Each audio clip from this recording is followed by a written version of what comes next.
En un rincón donde las palabras danzan en el aire y las historias cobran vida, les damos la bienvenida al Pie de la Letra, un programa excepcional que los invita a adentrarse a los fascinantes mundos de la literatura.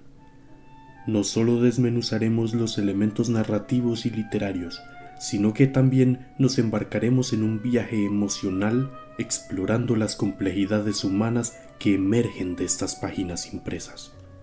Bienvenidos a un espacio en donde las letras cobran vida. Permitan que las palabras los transporten, las historias los envuelvan y la pasión por la literatura los guíe al pie de la letra.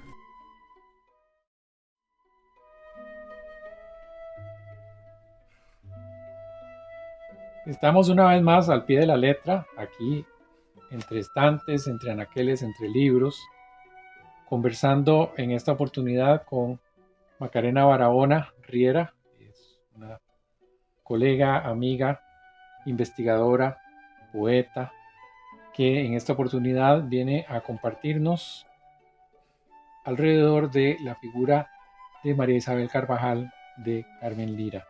Muy bienvenida, Macarena, muchísimas gracias por aceptar la invitación aquí en la Biblioteca Nacional que nos cobija, que nos alberga, que nos hospeda aquí al pie de la letra. Hola, muchas gracias Leo por invitarme y muy contenta de estar aquí, realmente así entre estos estantes que guardan tantas historias que hasta se me van los ojos para curiosear por aquí. Y bueno, además es un honor participar en este proyecto, este programa tan hermoso al pie de la letra. Y para mí, igualmente, hablar de María Isabel Carvajal es todo un orgullo y un reto. Es un reto. Sí, pues Macarena tiene una larga trayectoria como investigadora. Ha trabajado el tema de las sufragistas, el tema de la Liga Feminista, de las conquistas de las mujeres por los derechos, las luchas sociales de las mujeres. Y recientemente no, desde hace tiempo sí también se ha enfocado en la figura de María Isabel Carvajal como feminista, como artista o parte de su exilio. La pregunta inicial es, ¿cómo llegaste a Carmen Lira? Esa historia me gustaría que la conociéramos.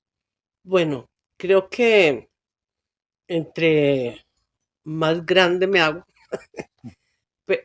aquilato también mi juventud, que de alguna manera fue muy privilegiada, fui muy cercana a Manuel Mora, y entonces de primera mano conocí a María Isabel Carvajal en los sillones que guardaba Manuel Mora de ella. Él tenía su oficina con todas las cosas de María Isabel, que él me decía, esta es la banca, la famosa banca que se ve en unas fotos, unos ponchos, unos adornos, sus libros, una estantería, los cuadros, el famoso cuadro que él mismo le pidió a Diego de Rivera cuando murió en México, unas calas hermosas, que dice mis últimas calas para Chabela. Y entonces en ese estudio, él me comentaba y me hablaba, y ahí fue donde yo conocí a María Isabel. Me la legó. Sí, legó, claro. Me la legó, claro. Luego, pues mis investigaciones y mis caminos, siempre lo tenía pendiente de que yo tenía que escribir sobre la percepción que yo había, digamos, heredado, pero también ya reconstruido, porque también en investigaciones, sobre todo de las sufragistas, ella estaba, y su voz en la prensa, y su voz en los periódicos, y además también la Juventud de Vanguardia Popular, a la que yo pertenecí varios años, el nombre de ella estaba, pero no tanto como su aporte concreto como intelectual o como dirigente, era como un gran espíritu, como una madrina desde los niños pioneros, ¿verdad? Que acompañaba a diversas actividades. Y así creo que ha sobrevivido por generaciones, sobre todo de las organizaciones sociales, la presencia de María Isabel. pero yo quería abordarla, bueno, y creo que dos artículos que ya tengo que me ha permitido profundizar, uno, en esa visión de un artista de principios del siglo XX que además tiene una gran sensibilidad social, que tiene una mirada nueva para su época de, digamos, los retos de la ciudadanía, los retos de la pobreza, los retos de la miseria y de la desigualdad. Y ella irrumpe como mujer, pero también como artista y como creadora de nuevos conceptos para entender lo que estaba viviendo los trabajadores y las trabajadoras. Ella siempre tuvo la mirada no solo dulce y tierna que la tuvo con la niñez, sino hasta científica, porque hablaba de la nutrición, porque hablaba de la alimentación, de la higiene, de la sanidad. Ella cuando hizo el kinder para niños, lo primero que hizo fue buscar a los zapateros para calzar a todos los niños y parar aquella cosa de todas las infecciones que les entraban por los pies. Es decir, un concepto integral de salud desde la niñez y luego en todas las edades. Pero además ella disfrutaba pues no solo de la literatura, sino del arte en general.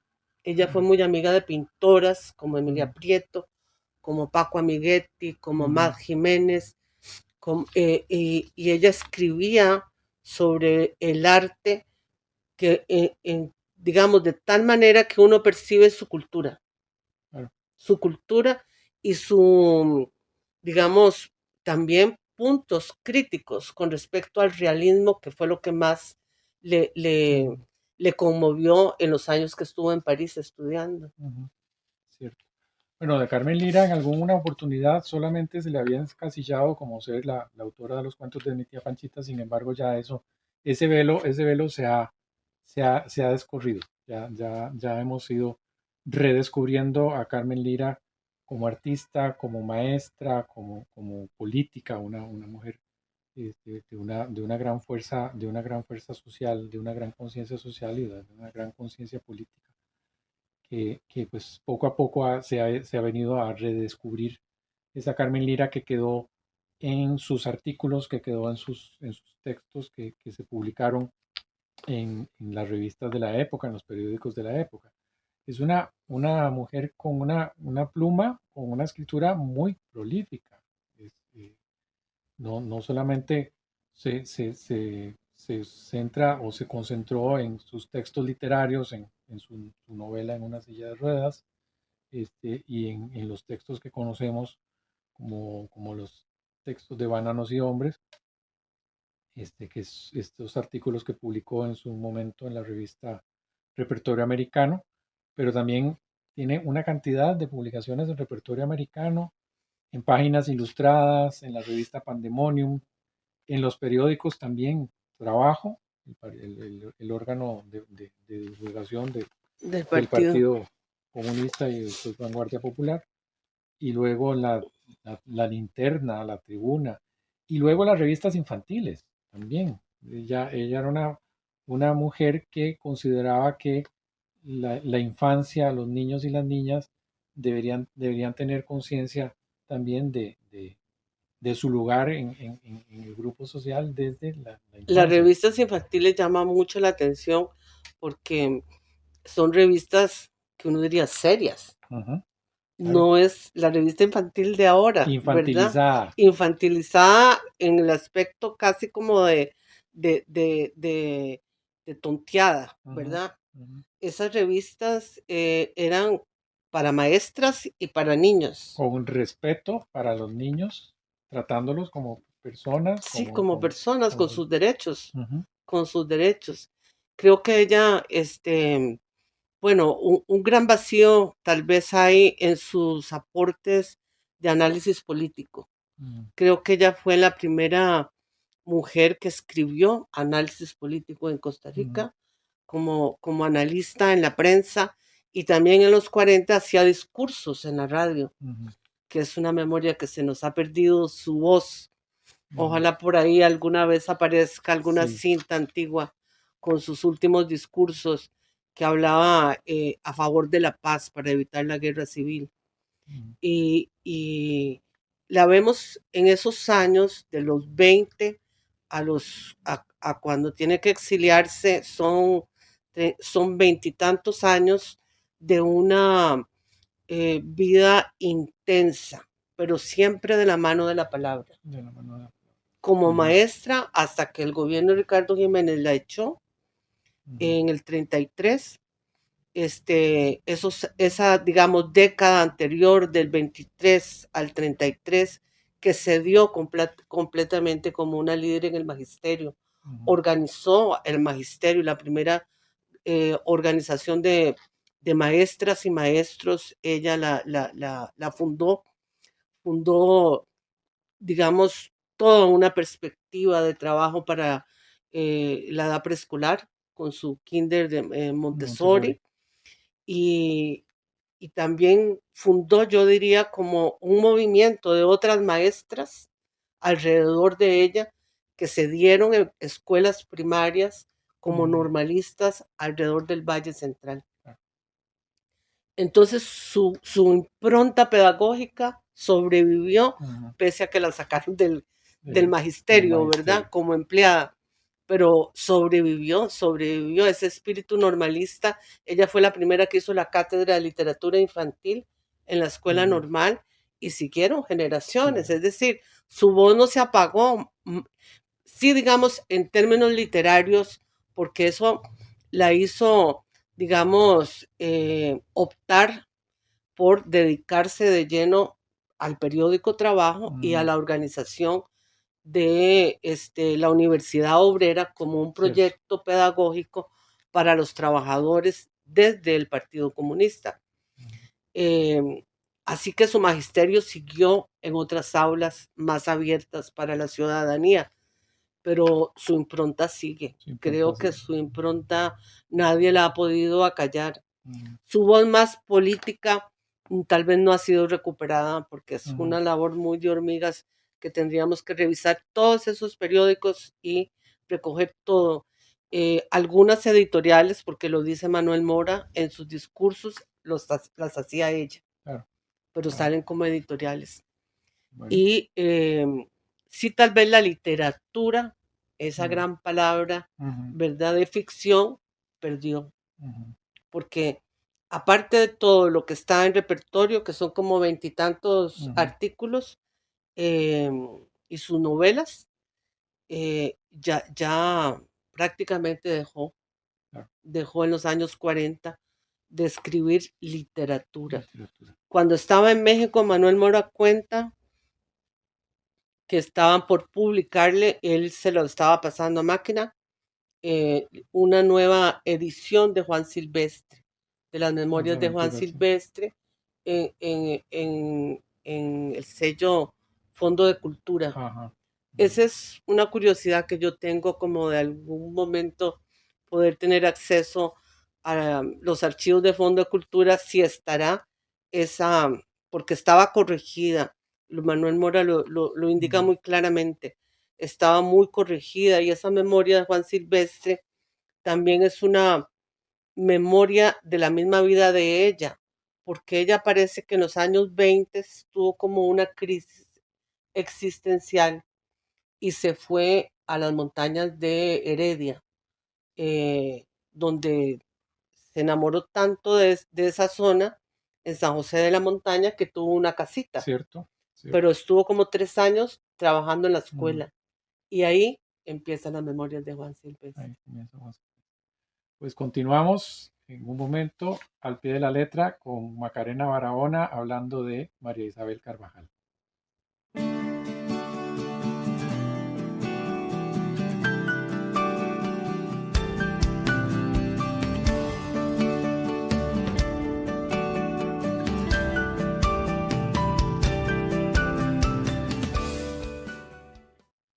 Seguimos al pie de la letra en este proyecto de la Benemérita Biblioteca Nacional Miguel Obregón Lizano, aquí entre estantes, entre libros, entre amigos y entre amigas. En esta oportunidad con Macarena Barahona, que nos viene a compartir su visión y su aproximación a María Isabel Carvajal, Carmen Lira, esta gran mujer, esta gran política, esta gran escritora y esta gran maestra que hay en la historia y en la literatura y en el país, que es Carmen Lira. Carmen Lira, una gran maestra, uno de los aspectos que hay que destacar de ella, tuvo una gran influencia en la prensa nacional, en sus escritos, y luego influyó mucho a escritores como el mismo eh, Carlos Luis Fallas, se reconoce su gran huella en él. En Fabián Dobles hay también una gran devoción a su gran maestra Carmen Lira. Y luego pues tenemos sus textos literarios que han pervivido, que permanecen. Hablabas de Juan Silvestre, hemos comentado también de la selección de los relatos de Bananos y Hombres. Por aquí anda El grano de oro y el peón, que es un manifiesto político sumamente interesante donde él despierta la conciencia a las mujeres trabajadoras. Pero también su pluma, su escritura, se preocupa mucho por la mujer, por las mujeres, por las madres, por las trabajadoras.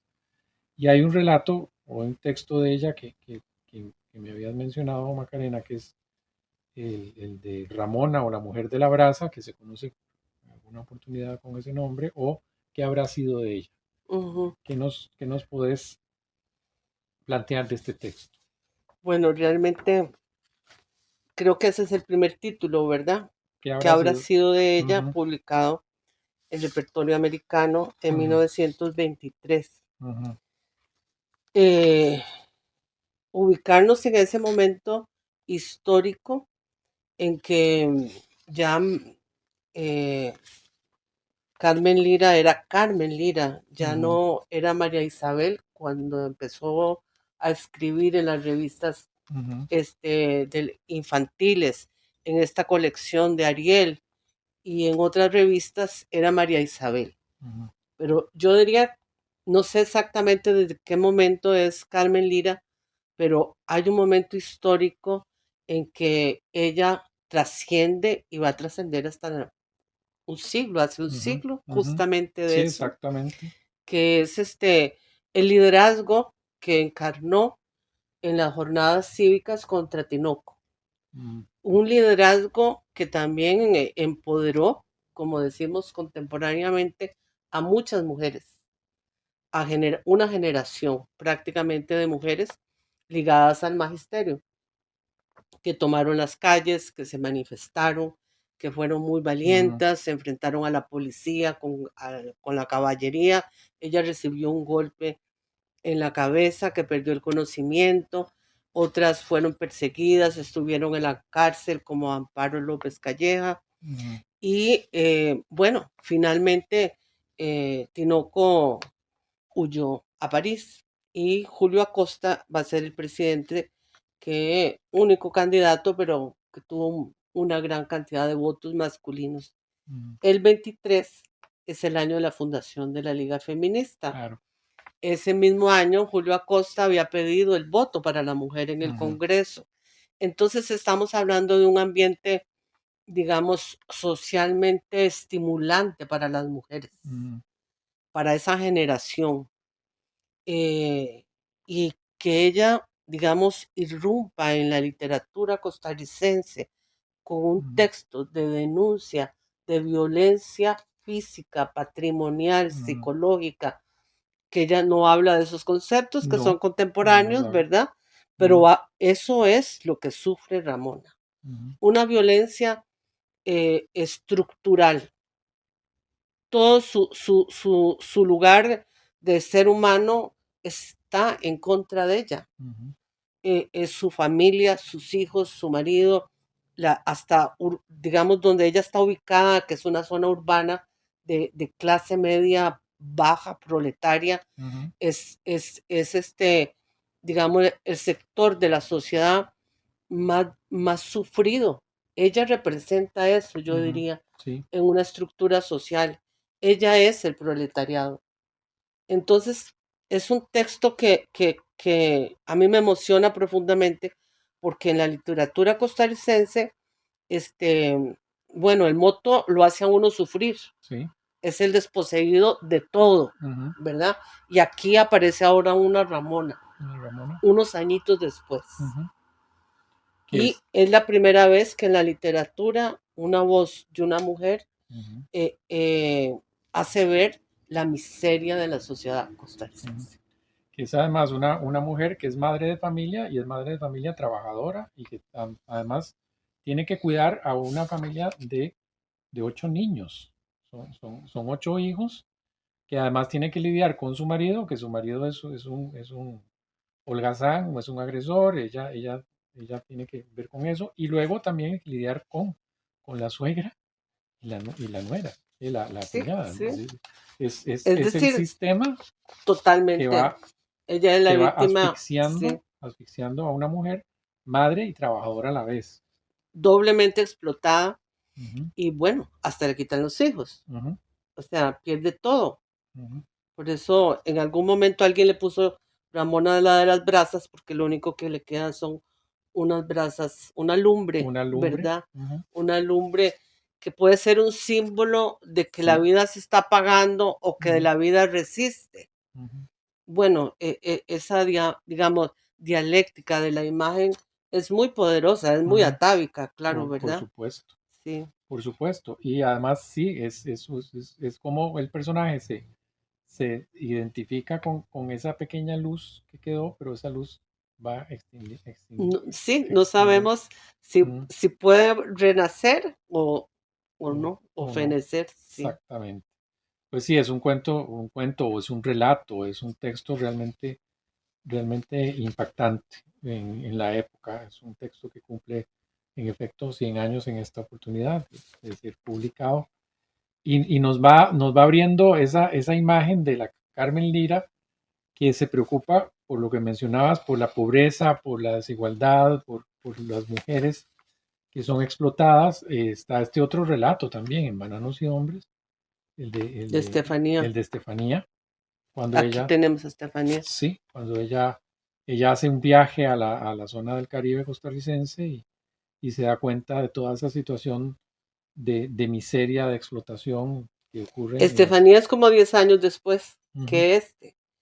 ujú, Entonces, aquí sí, ella está como un personaje eh, urbano, ujú, proletario. ujú, Y cuando estamos en el 23, ella en ese momento me parece que está con un grupo, digamos, de escritores ujú, más germinal, con ujú, una orientación más anarquista, ujú, anarcosindicalista, ujú, que era lo que estaba un poquito más de moda, como alternativa, yo diría, al movimiento teosófico, que también estuvo muy de moda en esos años. ujú, Bueno, Julio Acosta era el presidente de la Sociedad Teosófica, ujú, este, pero ella ya desde ese momento camina por otro, o sea, ella busca más el pensamiento social, la organización social, ujú, no solamente la reflexión espiritual, digamos, ujú, como que tal vez en la primera parte, cuando ella escribe sobre el doctor Durán, eh, eh, ujú, bueno, y en una silla de ruedas es un romanticismo, ujú. eh, pues real, digamos, con problemática social, pero romanticismo. Claro. Ya aquí ella hace como un punto y aparte. Aquí ella está poniendo su visión pura. Y continúa, bueno, a los 10 años de esto, ya es la organización del Partido Comunista y es Ujú. la primera gira que ella va a la zona A la bananera, zona bananera. que es donde se encuentra en Bananos y Hombres Ujú. a Estefanía, A Estefanía. que Que lo. es una muchacha que sale Ujú. del urbano y allá termina. Allá termina. Y lo Sí, único que ve es una inscripción. Estefanía, Estefanía. Entonces ella se pregunta se preguntan lo mismo, ¿qué habrá sido de ella? ¿Qué habrá Ujú. sido de esta mujer Estefanía? ¿Qué habrá sido de esta mujer Ramona? Que fueron mujeres realmente sufridas, realmente explotadas y que además en su condición en aquella época, en aquellos sistemas sociales, pues eran simplemente anuladas. Eran simplemente. Anuladas y además, víctimas del enclave, Ujú, que ella lo ve muy ujú, atinadamente, cómo la mujer en el enclave bananero es sobreexplotada ujú, como cocinera, como prostituta y además ujú. cómo es, tratada, cuando está enferma, Sí. ¿verdad? Ese viaje en lancha que es como Mm, un viaje del Dante, ujú, eh, eh, como un objeto, sí. que ya nadie lo quiere ni siquiera auxiliar, ni las Ujú, monjas, cómo las trataban para curarlas de la sífilis. ujú, Eh, eh, y bueno, es una voz de una mujer que no le tiene miedo a decir las cosas tal cual en esos años. ujú. Yo diría que es una literatura bananera feminista Sí, por sí. primera vez en Centroamérica y yo pienso que incluyo Colombia porque también hay una Ujú, buena literatura bananera, ujú. pero ese cuerpo de mujer que ella nos lega, nadie lo ha querido No, ver en la no literatura, sé qué. ni en Macondo, perdón Sí, es la cierto. Sí, comparación. es cierto, cierto. Muy bien. Continuamos al pie de la letra.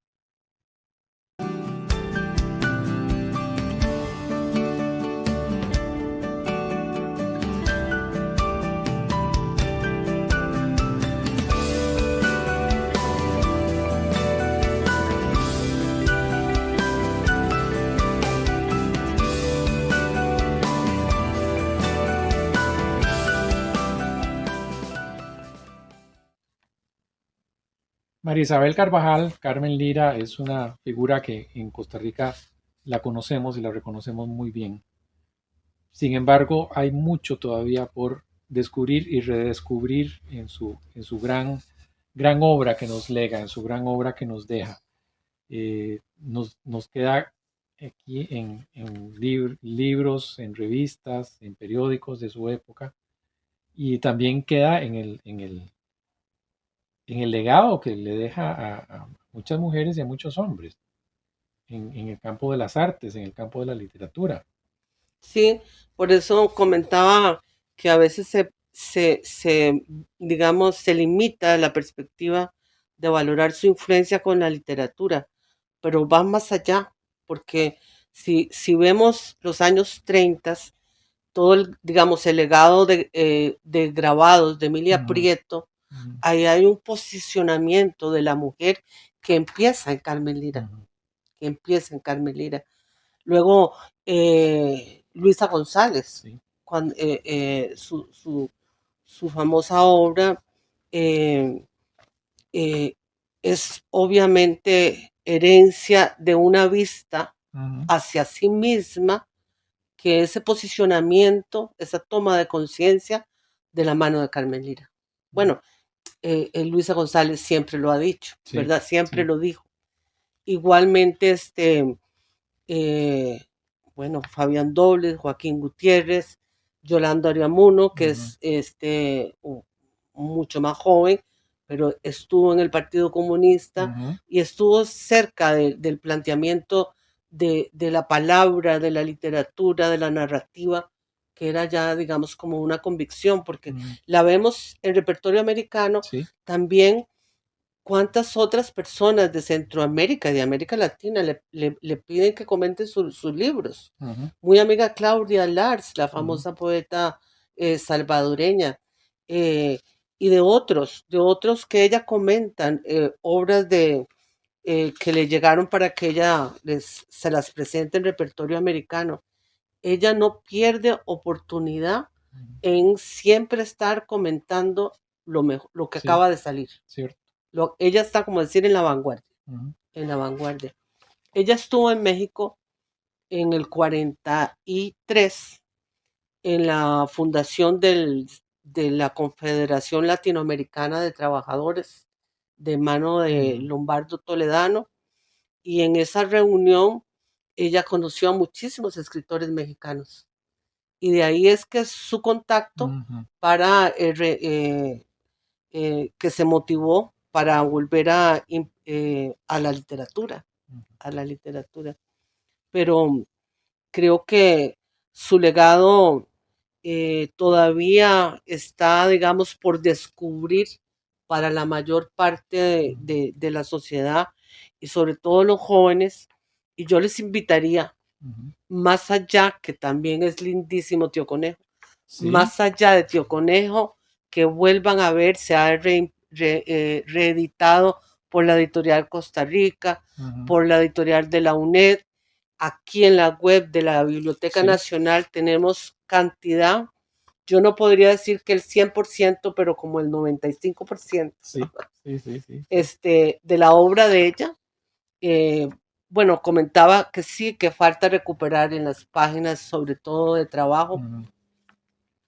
Y luego también en Libertad, porque en cada aniversario se vuelve a buscar a Carmen Lira y se reeditan artículos que se habían perdido. O sea, hay que una búsqueda exhaustiva no se ha dado, pero también está el lugar de la UNA que han hecho, un acopio de todo de Carmen Lira. O sea, en la web podemos encontrar maravillas, y no es esa Carmen Lira solamente Tío Conejo, sino es María Isabel Carvajal Castro. Macarena, muchísimas gracias por compartir en esta oportunidad Al Pie de la Letra. Ha sido realmente un gusto y un placer tenerte con nosotros. Encantadísima, Leonardo. Muchas gracias y nos vemos en el siguiente programa.